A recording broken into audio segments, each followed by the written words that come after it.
Hi friends, నమస్తే. ఎలా ఉన్నారు? బాగున్నాను. నేనైతే బాగున్నాను. ఈరోజు పీటలో స్వామికి చపాతీలు ఉప్మా చేయమన్నారండి. చక్కగా ఉప్మా కోసం 2 టమాటాలు చిన్న చిన్న ముక్కలు కట్ చేశానండి. కాసిన పచ్చిమిరకాయలు, కొద్దిగా కరివేపాకు, 2 క్యారెట్ గడ్డలు చిన్న ముక్కలుగా తరిగించామండి. ఇదిగోండి చక్కగా వేరుశనగ గింజలు, ఇదిగోండి తాలింపులు, ఇదిగోండి రవ్వ. ఫస్ట్గా వేరుశనగ గింజలు వేస్తాం. చక్కగా కొద్దిగా వేగిన తర్వాత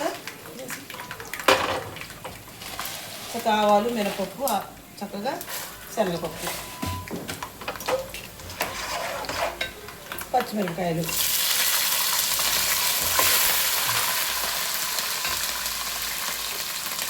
కరివేపాకు, చక్కగా క్యారెట్ ముక్కలు ఇవన్నీ వేసి చక్కగా వేసిన తర్వాత వాటర్ సరిపడా వేసేసుకొని